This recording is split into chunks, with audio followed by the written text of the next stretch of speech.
Okay, thanks, Sam. All right, we'll go ahead and get started here.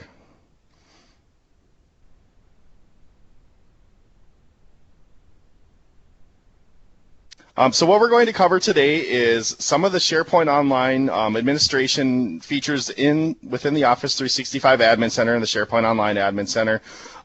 One thing to note, a lot of this is scoped more to the enterprise. So you'll see a tenant I'm working on here is an enterprise tenant.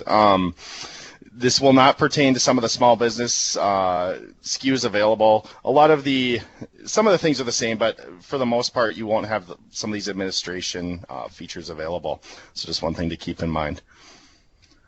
So the first thing we're going to talk about today is the Office 365 Admin Center. There are many settings here, and we're going to cover just a few that are available as they relate to SharePoint Online. So users, roles and permissions, and licensing.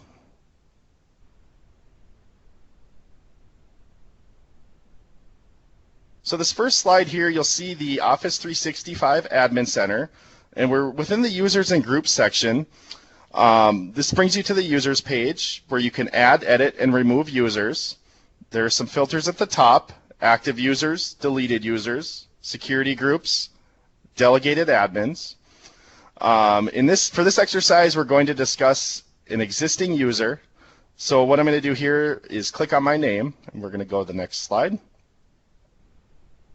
The first thing that's important here within the users in the Office 365 Admin Center for SharePoint Online is the role. The role is located in the Settings section for a user, and this setting configures the role level permissions for the user. If you click the drop down here, you'll see some various roles available. You may wonder, what do these roles mean? On the next slide here, we can see some of the various permissions available. One thing to note when looking through this list is that the only role that's going to provide you the ability to administer SharePoint Online is the global admin role.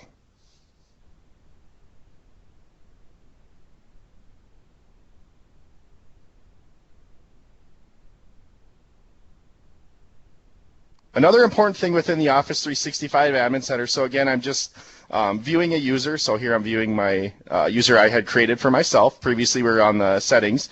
Now we're looking at the licenses page. You must have a SharePoint Online license for the user to be able to access SharePoint Online Admin Center or the SharePoint Online site collections themselves.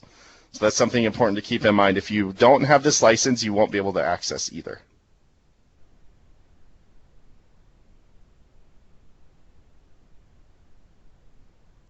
So we've talked a little bit about the Admin Center, and again, just for today, we're just going to talk about kind of the users, but we're going to move on now to the SharePoint Admin Center and talk about some of the different sections available within there. First, we're going to start talking about site collections. So anyone that's ever been in the SharePoint Admin Center, or even if you haven't, it's available through the admin dropdown within the Office 365 ribbon. So you have the different items up there. You have Outlook and some of the different available options, OneDrive. In this case, we're going to click the admin and we're going to go to SharePoint, and this will bring you to the SharePoint Admin Center.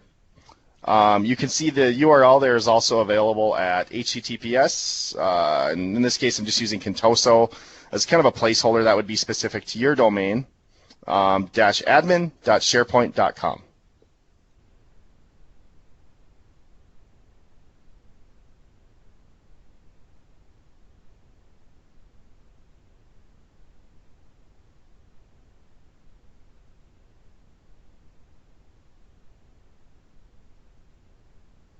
Okay, so on this slide here, we're at the SharePoint Admin Center, and you can see on the left there's kind of a navigation or a bunch of different links to different pages or sections within the SharePoint Admin Center.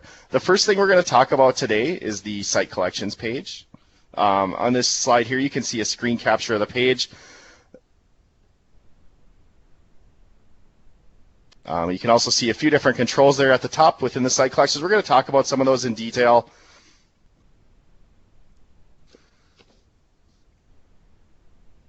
On this page, as you can see at the top, there's new properties, delete, and some different functions. Create, modify, and manage an internet or private site collection, as well as your public website. You can see here it's kind of just listing some of the different site collections I have here for my specific tenant, the Rory Test Enterprise. There's the storage quota, the server resource quota, the version, which describes the experience version. So if you may have some older 2010 sites, if you were using Office 365 at that time. In this case, they're all 2013 because I had created this after that. We'll discuss some of these different options here in detail on some of these slides coming up. One of the first questions you might have is, how do I create a new site collection? You can see on the left-hand side there, we've clicked New and then Private Site Collection. This opens the new site collection window. Here you can specify various settings for the site. You can see there on the slide we need to provide a title. So that would just be your site title, a website address. One thing to note here is that you can use the sites or teams managed path and then specify a unique name. The sites and teams are the only available managed paths here. Template selection is the next option. This is where you'd select the site template for that specific site collection. One thing to note, there's quite a few options here, so based on what template you want to use, whether it be a blog, publishing site, maybe a wiki page, all kinds of different things. Depending on what you want there, you can select that different template. The most common one I've seen used is the team site, just because it provides a lot of the functionality for collaboration. Next thing you need to specify is your time zone. So what time zone would you like this site to use? The administrator, you can see in this case I specified myself as the administrator. This is going to be your site collection administrator or site owner. And this is the user that has the ability to do quite a few administration functions on that site, enable, disable features, modify permissions for all the users on that site, and do quite a few of the administration functions on that page itself. Today we're mainly going to cover just a lot of the admin center functions, but we'll also talk a little bit about some of the things that are available on the site itself. Server resource quota is the next thing we see here. This is where you specify the resource quota for the site, and these resources are used for the sandbox solutions. If you've ever used a sandbox solution, it's a sandbox code item that you can place up on the site itself. And it could maybe a workflow or a template or even a custom coded solution.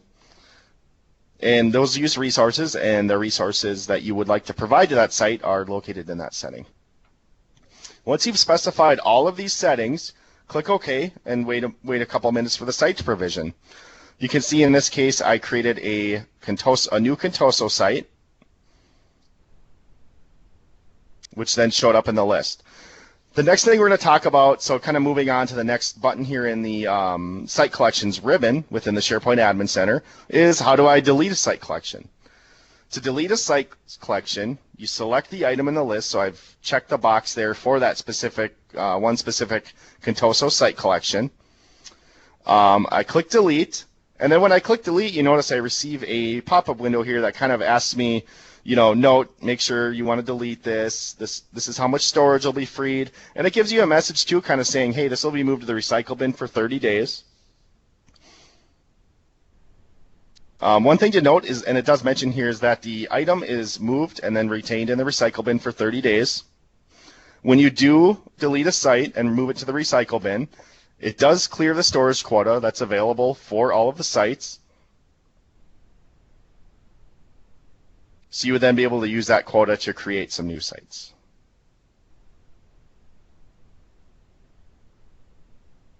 So now that we've deleted the site, on the next slide here, we're taking a look actually at the recycle bin.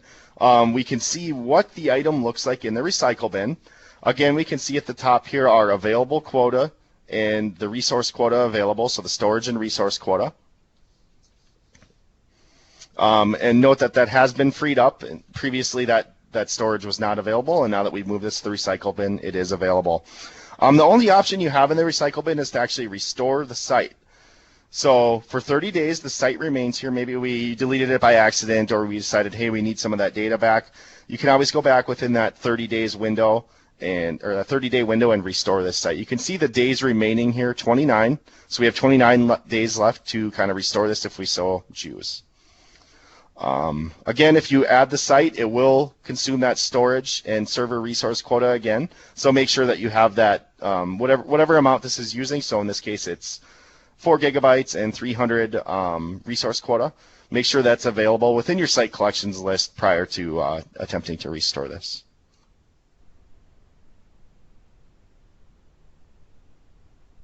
Next thing we're going to talk about is managing site storage and resource quotas for an existing site. So storage quota, the first thing you're seeing on the slide there is the storage quota, and then let's get that arrow pointing down to the left side there, set storage quota. So in this case, I've just selected an existing site collection. In this case, it's the Contoso site. You can see there in the URL. It's currently configured for 4 gigabytes. If I wanted to maybe give it 5 gigabytes or increase or decrease the storage in that limit storage quota for each selected site collections to a maximum of setting, this is where I would change that. Once you've made that change, you would hit save, and it would then provision that storage for the site. Another option here that you may notice is the send email to site collection administrators when a site collection storage reaches, and then a percentage. If you check that box, and maybe let's say when this site gets to 10% storage remaining, we want to be notified. We would check that box, put 10 in there, then that site collection administrator or owner would be notified of that limit being reached. On the right, we're seeing kind of the same with the server resource quota. So we have our resources. In this case, we have 300. We can change this here just like we can with the storage quota. Some of the same kind of options available are available as well. So send an email. Do we want to receive an email that this is reaching its limit?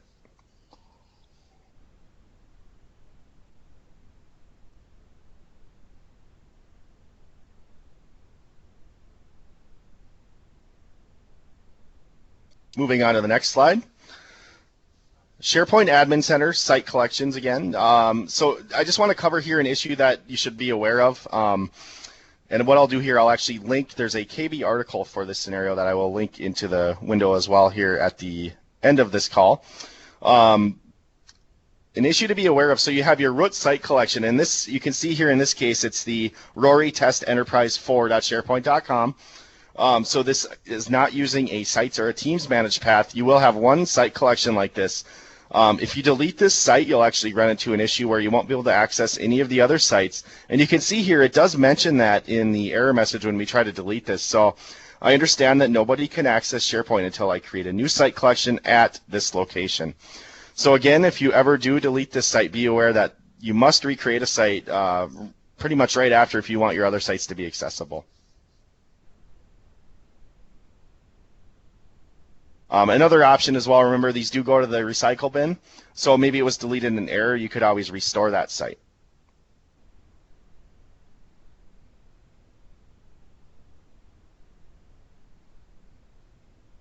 Okay, so we've talked a little bit about the site collections page within the SharePoint Admin Center. What we're going to do now is talk a little bit about the OneDrive for Business section. So looking at the slide here, excuse me, previously we were on site collections. Now we're just moving down to the next option. And we're going to take a look at the OneDrive for Business page.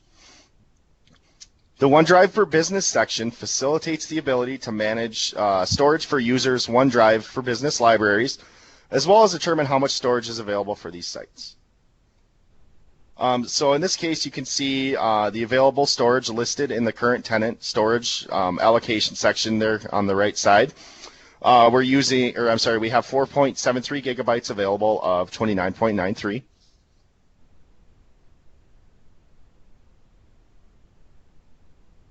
What I've done on that page is actually specified a user. So we're going to set a OneDrive for Business storage. We're still on the same page, except for in this case, I entered my name. And what I can do is I can see the current storage which is being used by this user. In this case, this is just a demo tenant, so I don't have a lot of data, or really it doesn't look like any on that OneDrive in this case. But you can see there that I have the option to change the storage limit to up to about 1 terabyte. You can specify, and you can actually make this change or specify up to 25 users at a time when checking or modifying the storage. The default is 25 gigabytes, as you can see here. The 25 gigabytes of quota is not counted against the tenant's bulk quota. Any additional storage that you do allocate here, though, is. So if you were to allocate 50 gigabytes, it would take 25 gigabytes, and that would be allocated to that quota you're seeing. One thing to note, if you do need more storage, it is possible to purchase more storage. When users run low on storage space, they'll receive an email informing them that their OneDrive... Oh, sorry, looks like I had an issue with the slide here. Let me get that back. They'll receive an email that their storage is approaching the limit.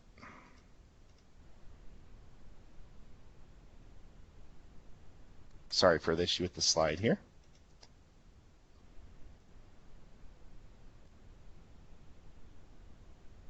So again, they will receive an email, sorry, that their OneDrive for Business libraries are nearing capacity.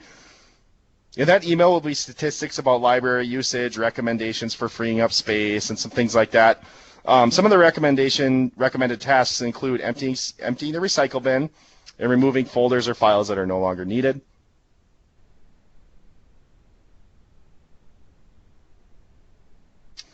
That was the OneDrive for Business page, and now we're going to move on to the settings page.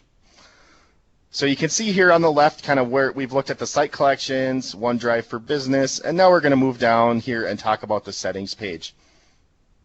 The settings page of the SharePoint Admin Center contains various configuration options for the service, which we'll cover in detail.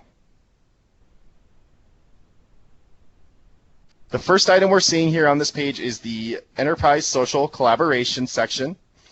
In this setting, you can specify whether you'd like to use Yammer or the SharePoint newsfeed as a social experience for your organization. One thing to note is that depending on the option you select, the Office 365 ribbon that we talked about a little bit earlier will change accordingly between Yammer and newsfeed. So seeing the setting we have here, we're using Yammer, and that first screen capture there that shows Yammer in that ribbon is what we would see, and then if we go ahead and change that to SharePoint Newsfeed, that would change to Newsfeed. So just kind of a quick way to change how you would like your social collaboration, either be through Yammer or the SharePoint Newsfeed, to be facilitated for your site.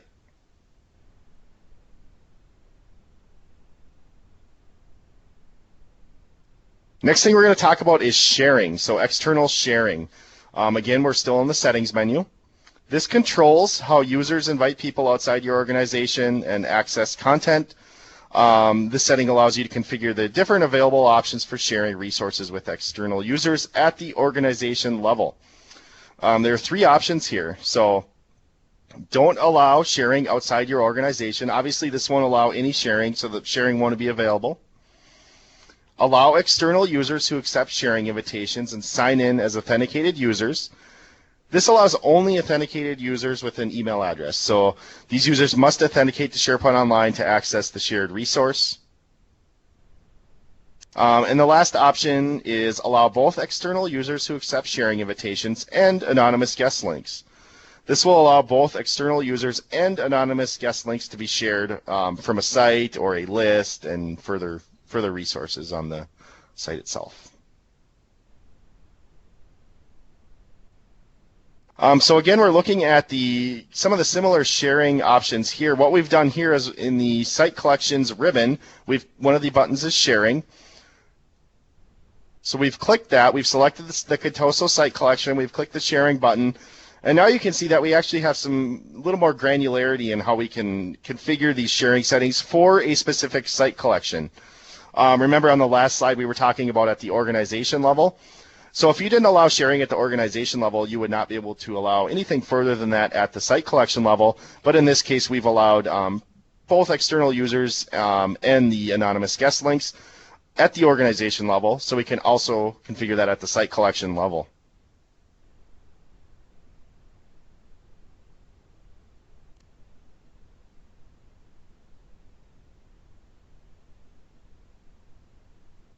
Once we've enabled sharing, so in this case we've enabled kind of the guest links and the full-on ability to share these sites through anonymous or authenticated external users. You can see this impact of this here within a list. So in this case, we're clicking the ellipsis for a document and we're clicking share, or you can click share in the upper right corner of a site.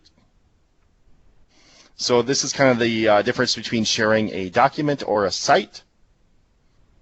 And again, depending on your configuration, different options will be available. The slide we're looking at here, so we have the share document dialog on the right side there, and we have the require sign-in option. That option is correlated to that allow external users to accept sharing invitations and sign in as authenticated users. So what we would do here is in the enter email addresses, we would provide an email address for that external user. If we want to include a personal message here, we can add that. And then we do the require sign-in, send an email invitation, and it'll send an invitation to that user. Again, in this case, because we required sign-in, and we're allowing sharing for sign-in at the site collection and the organization level, we're able to share this with the user using this method. The next option is get a link. Again, we're allowing anonymous guest links here. We're at the site. On the left side there, we're seeing kind of some of those site level settings. And then on the right side, we see the get a link option because we have that configured. Notice there that we have view only or edit, and we can create a link for each one. So maybe you want to create an anonymous guest link for the user to be able to maybe make some modifications to a document. You could create a link using that.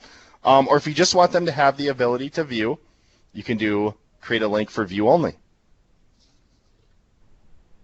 Again, if you don't have anonymous guest links available at the organization or the site level, this get a link option won't be available. Another thing to note, there is the ability to manage these guest links, so you can go into the site collection, take a look at what kind of guest links have been created. You can later go in and disable these. So maybe you've created quite a few guest links and you want to go ahead and remove those. That option is available and you can access those through a screen to remove. Okay, so we've talked about sharing, and one thing about sharing, I know there was a previous session on sharing. I'd recommend anyone interested in learning more about that, go back and watch that. That was one of the support webcasts or Ignite webcasts as well. The next thing we're going to move on to is the preview features. Again, we're still on the settings page within the SharePoint Admin Center. Preview features, and you can see here kind of just based on the description, it talks about preview features, making if you can either enable or disable these, making them accessible to your users. Preview features are auto-hosted applications acquired from the Office and SharePoint Store Marketplace, SharePoint 2013 workflows, so we have the SharePoint 2013 workflow model, and we also have the SharePoint 2010 workflow model or platform. In this case, the SharePoint 2013 workflow platform is considered a preview feature. SharePoint BI features used within Power Pivot and Power View workbooks, and the Rights Management Service Online, which is a shared Exchange Online service. One thing to note, this preview features is not available for the Office 365 government offerings, so you will not see this setting there.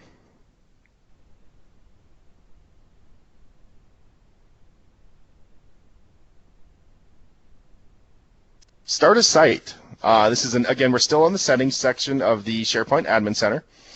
This allows you to select whether or not users have the new site button within the sites page. So earlier we talked about the Office 365 ribbon where we have the OneDrive link, the Outlook link, and some of the other links there. We also have a sites link there. And what this setting controls is whether or not the new site link is available. What the new site link does is it actually allows users to create a subsite or a site. And this just enables or disables that control.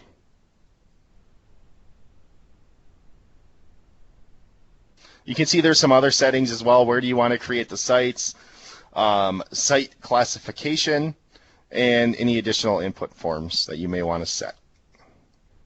Here we can kind of see the impact of changing this setting on the sites page. So you can see there we have the ribbon, we're in sites. On the top setting, we're configuring show the link. So we see that new site link available there. And then on the bottom image there, we're hiding the link. So we don't have the ability to create new site.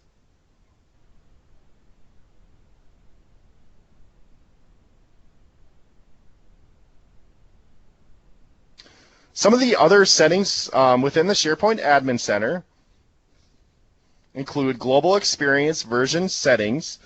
This manages the ability to upgrade sites to the 2013 Experience version. So if you had Office 365 and you had any of the SharePoint 2010 UI or 2010 mode sites or Experience version, you can actually control whether or not you want to allow users to upgrade those sites. If you were to prevent creation of the old version sites, obviously you wouldn't be able to create those. You can see in this case, that's the only option for this tenant, because I had actually created this tenant as a 2013 site. It's a newer site, so I didn't have any of those older legacy version UI sites. If you select that top setting there, allow creation of old version site collections, prevent creation of new version, and you were on a 2010 site, users wouldn't be able to opt in upgrade to the new version of the site collections either. The next setting is Information Rights Management, or IRM. This selects the ability to use or don't use IRM within SharePoint Online. One thing to note is that before you even start to set this up in SharePoint Online, it actually needs to be enabled at the Office 365 level. This is because other services, other than just SharePoint Online, do utilize the IRM service, and it would have to be configured at that level prior to setting up here. If you don't set it up here, you'll get a message that it's not available, so that's something to be aware of. The last setting here on this page is Office On Demand. This setting configures the ability for Office On Demand functionality to be available or disabled. The link is, when you do enable this, the link is located on the OneDrive for Business page for users. So when they click, again, OneDrive in that Office 365 ribbon, they'll be led to that link for the Office On Demand. Office On Demand is a feature that provides online access to a full, rich Office desktop application. So whether it be Word, Excel, PowerPoint, most often used when you're on a PC that doesn't have the latest version of Office installed locally. So again, this control is just to enable or disable that link on the OneDrive page.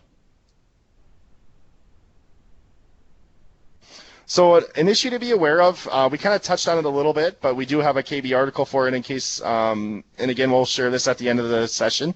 But one issue to be aware of is that the SharePoint 2013 workflow platform type is not available for a SharePoint Online site if the preview features are not enabled in SharePoint Online. So you may be in SharePoint Designer and you're trying to create that SharePoint 2013 workflow, and you just don't have the option to select that. Most likely this preview feature is not enabled.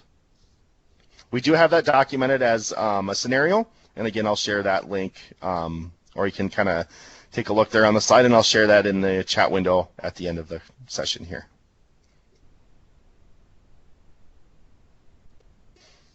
Okay, we're going to move on now and talk about some of the user profile settings within the SharePoint Admin Center. So you can see on the left side again, we're in the SharePoint Admin Center. We've clicked User Profiles. We're on that page now.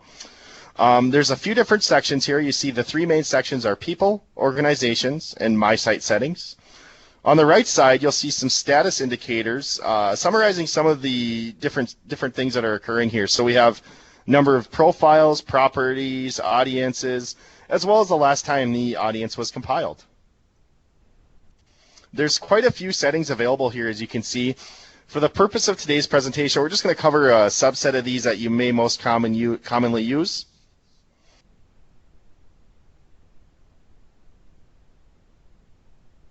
And the first one we're going to cover is Manage User Profiles. So we're in the People section and Manage User Profiles. You can see there's some different controls here. There's New Profile, Delete, and you can kind of filter it out to view active profiles or disabled profiles. Some different options there. It does give us an indicator of the total number of profiles as well above the search box there. Although you can create a new profile here using that New Profile button, you normally wouldn't want to do this since the user profiles are automatically imported and regularly synchronized from the Office 365 directory service. So earlier when we were looking at the users in the Office 365 portal, we saw this user here. If we were to delete this profile, once the Office 365 directory service synchronizes over to SharePoint again, that profile would be recreated. One thing to note is that for you to be able to actually locate a profile in here, you need to search for the profile. You can see in this case, I searched for a profile I created for this test user here, excuse me, in this tenant, and the profile was then shown in the list there. Once you've found a profile, you can hover the mouse over that and you'll get some different options in the drop-down arrow. You can view or edit the profile and make changes. The administrator can go in and actually make some different changes to that profile, and quite a few different options available there.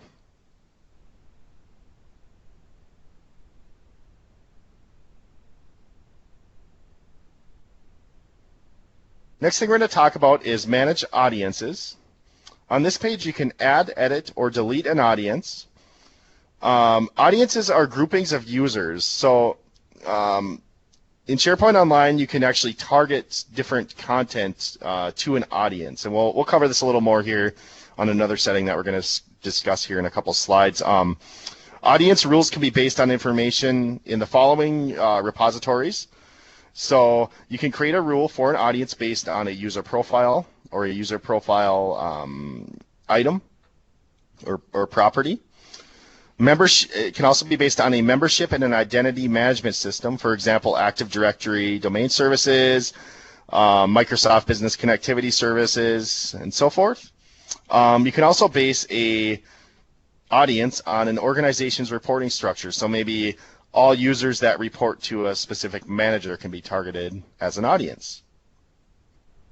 Again, the audiences can be targeted through various methods, such as web parts, surfacing promoted sites to an audience. An audience is not available until the audience compilation is complete, as we saw on the user profiles page. So I'm just going to go back a couple slides here. Again, on this user profiles page, we see the audiences section on the right side there, number of audiences, and the audience compilation status, as well as the last completion time. So once you create an audience, you would want to wait for that to be compiled, and then that audience would be available for targeting.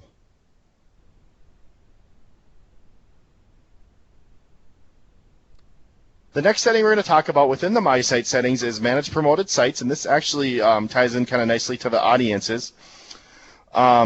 Promoted sites are the pages that appear on a user's sites page when you click Sites in the Office 365 ribbon. So earlier we were looking at that sites page, and this will kind of create different links on that site for various users.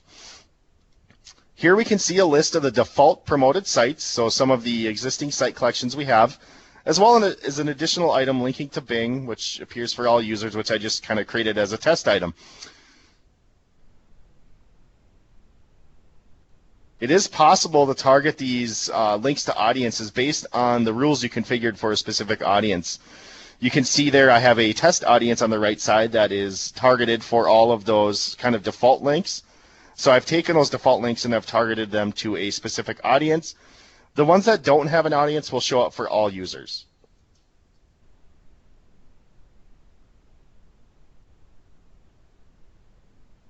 So here we're seeing those two sites that I had created. So again, we're on the sites page, and we're looking at some of these promoted sites.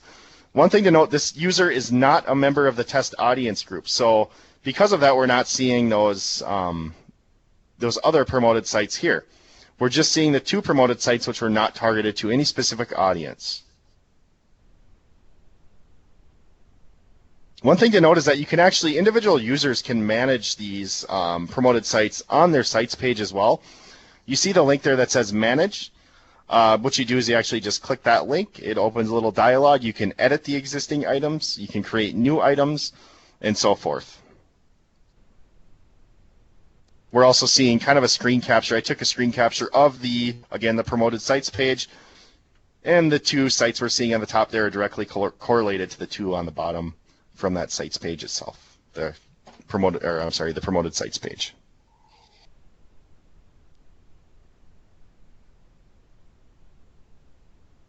Okay, SharePoint Admin Center search. So what we're seeing here is just a capture of the search page. So we've just, again, moved down. We're in the SharePoint Admin Center. We've clicked the search item on the left. Here we have a variety of search-related configuration settings for an organization. So as a SharePoint online administrator, you can customize the search experience for users. This customization includes defining searchable managed properties in the search schema, identifying high-quality pages to improve for relevance. So maybe you have a really common page that you want to promote kind of to the top of the results. That's available here. Managing query rules as well as result sources, and removing individual results from search itself. You can also evaluate any changes by reviewing reports about search usage. So you can actually take a look, what are users searching for? Are they finding the right material based on their searches? And then promoting sites and making changes accordingly. As you can see, there's quite a few settings here, and the feature set is pretty robust.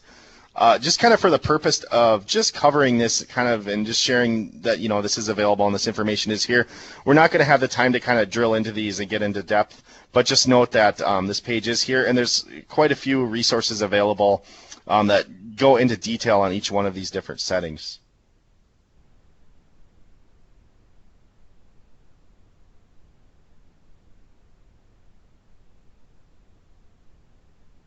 Again, I will share this link as well at the end of the session here. And this describes that search information. So we talked quite a bit about the SharePoint Admin Center. I just wanted to share some additional resources as well. There are a lot of different settings in the SharePoint Admin Center, and we didn't necessarily have time to cover every setting in this session today. The page listed here covers all of the items in the SharePoint Admin Center with quite a bit of depth, and it provides some different steps and kind of how to change things and so forth. So great resource here. I'd recommend that anyone interested in learning more about some of those different configurations in the SharePoint Admin Center goes and reviews this content. It's definitely very helpful.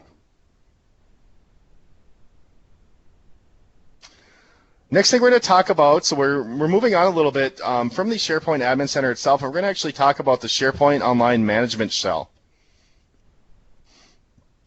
So the SharePoint Online Management Shell is a Windows PowerShell module, and what you can do is you can actually use the SharePoint Online Management Shell to manage users, sites, site collections, different administration functions for SharePoint Online from the command line as an alternative to the SharePoint Administration Center user interface. This is most common used maybe when you want to create a few sites at once or run through a few multiple operations or maybe do some scripting for kind of some management on your site. So you can see here to set up the SharePoint Online Management Shell environment, there's a few steps to follow. You must have Windows Management Framework 3.0 installed, and then you must download and install the SharePoint Online Management Shell. I did share a resource there that walks through, there's actually a page that walks through all of these operations, as well as some additional information about how to use the SharePoint Online Management Shell and some things along those lines.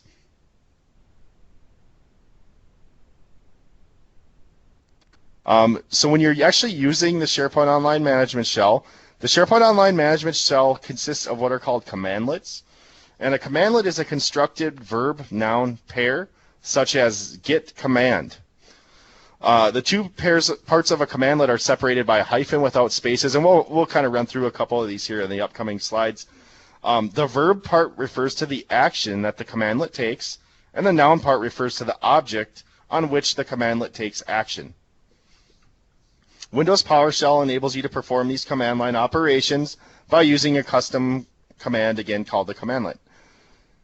So for anyone familiar with SharePoint on-premises, 2010, SharePoint Server 2010 or SharePoint Foundation 2010 and forward, you may have heard commandlets, or even PowerShell for that matter. You may have heard of commandlets before. One thing you'll probably notice when we look through a couple of these is that the SharePoint Online commandlets have a very familiar resemblance to some of the on-premises commandlets. However, they're not exactly the same. So a SharePoint on-prem commandlet SharePoint on-prem commandlet will not work on SharePoint Online. There are some similarities though.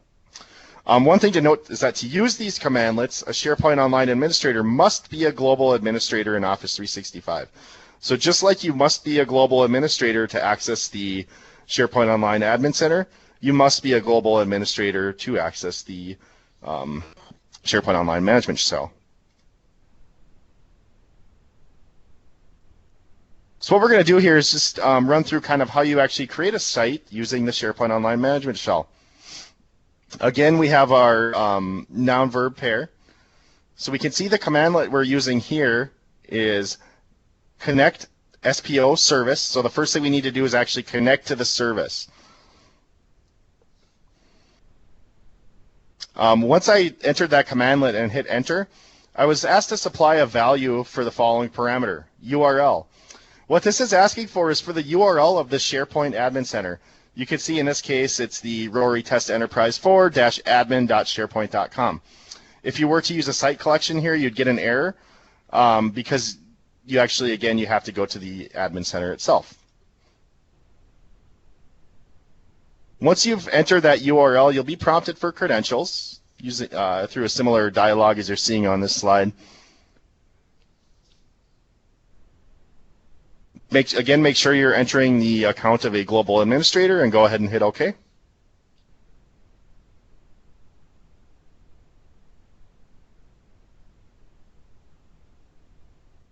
So what we're doing now, we're actually creating a new site. So again, we have connected to the service, we've entered the admin, the SharePoint Admin Center URL, and now we've done new -SPO site. So again, there's our verb noun pair. We're saying we want to create a new and what a site. You can see here that it then asks to supply values for the following parameters. URL, so I created a URL.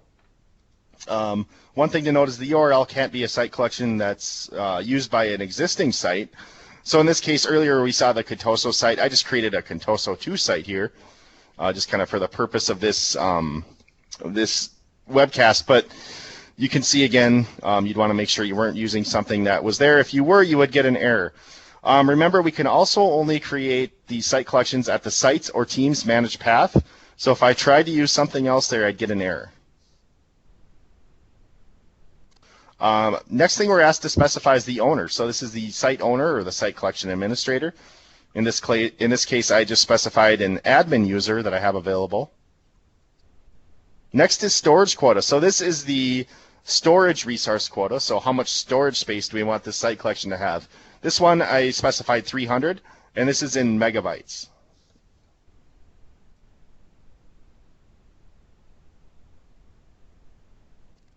After we ran through that, I'm just going to go back to the admin center so we can kind of see what happened here. Our newly created site is completed. You can see it's available with the storage we specified allocated. Again, if we would have tried to use a URL which is not available, it wouldn't have worked. Or if we tried to use a URL which exists in the recycle bin within the admin center, we would have received an error. So this is kind of a scenario to be aware of. Note that since the server resource quota is not a required variable for the site or parameter, we were not prompted and it just defaults to 0. So you can see there the server resource quota or our sandbox solution quota is 0. So one thing you might wonder is then, I've entered this, I kind of ran through this, how do I specify this? Because we only entered the basic commandlet of new SPO site, we weren't prompted for, we were really only prompted for that required information and not some of the additional optional information that you can enter when creating these sites. There's quite a few additional variables or parameters when you use a commandlet. So in this case, we're just doing a site, but maybe you create a user and you want to specify some additional options for them, or really depending on the scenario you're working through, but there are additional options. So what we're seeing on this next slide is an example of a full commandlet as seen as listed at the website here. So I've linked this TechNet website, but I just took this from that. So here's the new SPO site commandlet. All kinds of different parameters here. So the URL, the owner, the storage quota, the locale ID. Maybe you will want to specify that. You can see there the resource quota. That's where we would specify that value. And then even the template. So note when we ran through that SPO site, we didn't specify a template. What it does then, it actually just uses the common team site template. If we wanted to use something else, so maybe a blog template or a publishing site, we would have specified that template string here, the time zone, and then the title.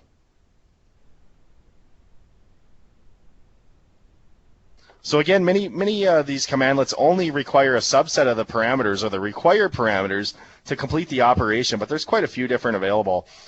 What we're seeing here now is just some of the parameters that we saw on the last screen with a detailed explanation. This resource is available. This is another, I just took this off the TechNet page where I got that last commandlet. I will share this link as well. But you can see here we have a pretty good description of quite a few of these different commandlets and the parameters available. And there's just the second page there. So template.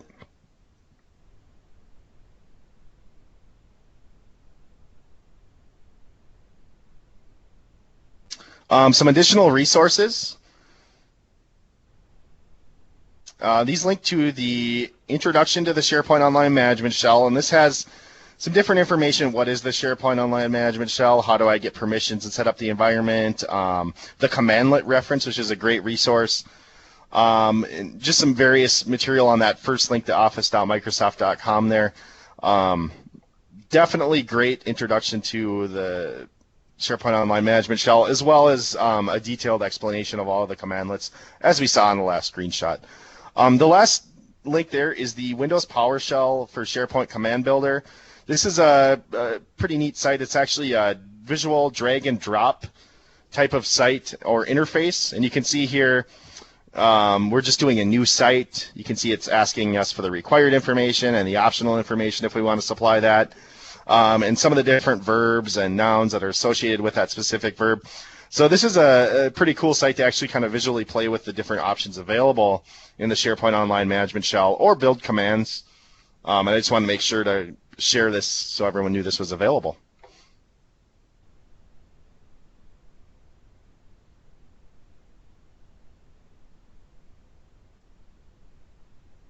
Okay, and that concludes kind of the technical depth of the material here. I'll go ahead and I'll pass